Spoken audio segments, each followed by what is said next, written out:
O interesse de duas pessoas em uma relação é colocada à prova ao longo de todo o período de relacionamento, justamente porque num período inicial não tem como acontecer todas as coisas possíveis que farão com que as pessoas passem pelas situações e experimentem, vivam essas experiências para saber como o cônjuge, como a pessoa com que ela está se relacionando, vai reagir de acordo com aquela circunstância.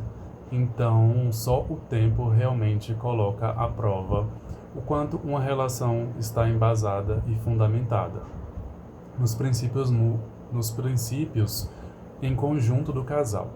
Porque quando acontece alguma coisa diferente, que saia realmente da rotina, a pessoa com quem a gente se relaciona demonstra um comportamento que nunca antes havia demonstrado antes e que ainda não havia acontecido na relação. E isso faz com que as circunstâncias de todo o relacionamento se transformem a partir dali e tudo conflua para uma nova configuração da realidade dessas pessoas.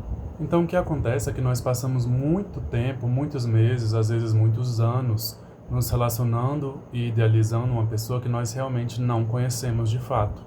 Até porque a própria pessoa passa por transformações ao longo desse nosso relacionamento e ao longo da própria vida individual dela.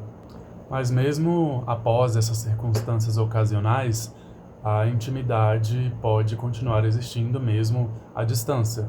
E então, se essa intimidade está parecendo muito distante para uma pessoa do relacionamento, então esse pode ser um sinal que talvez esse relacionamento nunca tenha existido, teoricamente, realmente, da forma como essa pessoa imaginava. Então a distância pode colocar à prova o que talvez o convívio diário não estava permitindo que essas pessoas percebessem de fato. E realmente talvez seja até bom e necessário que essas coisas aconteçam para que realmente conheçamos realmente com quem estamos nos relacionando, com quem você está se relacionando. Porque com certeza é melhor descobrir a verdade do que viver uma paixão idealizada para sempre. Porque essa experiência poderia até ser real para você, mas para o outro não estaria sendo.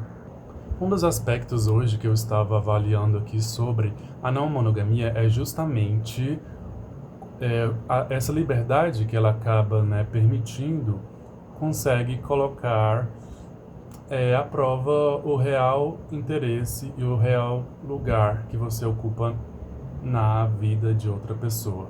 Porque isso pode, acabar levando a um aspecto tanto positivo quanto negativo, porque isso pode negativamente, impactar a relação, fazendo com que a pessoa não priorize você na vida dela, e isso é um grande problema, porque se estão em uma relação,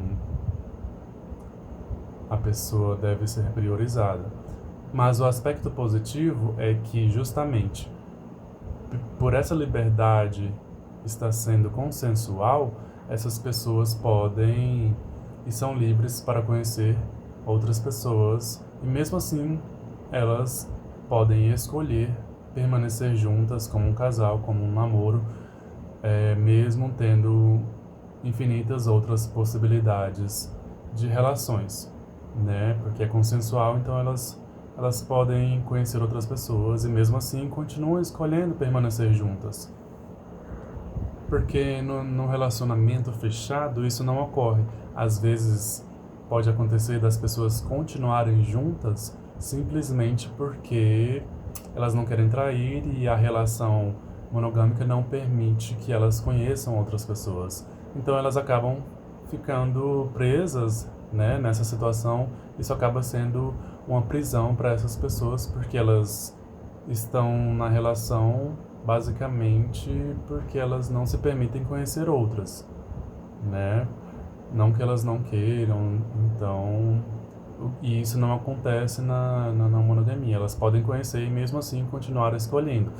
Ou seja, qualquer uma das duas alternativas pode ser muito boa, pode ser muito funcional para determinadas pessoas, mas somente quando elas são feitas com muita ética e com muita escolha, principalmente. A pessoa tem que entender o que é e escolher o que ela quer. Mas na relação não monogâmica também não é suficiente, não é certo, não é ético que as pessoas fiquem juntas somente pelo hábito, pela rotina, pelo que já está estabelecido e pela trajetória até ali.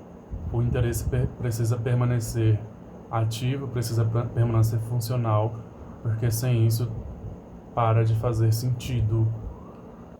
Então, o interesse constante, constante e mútuo é o fundamento essencial e a prioridade de qualquer tipo de relação.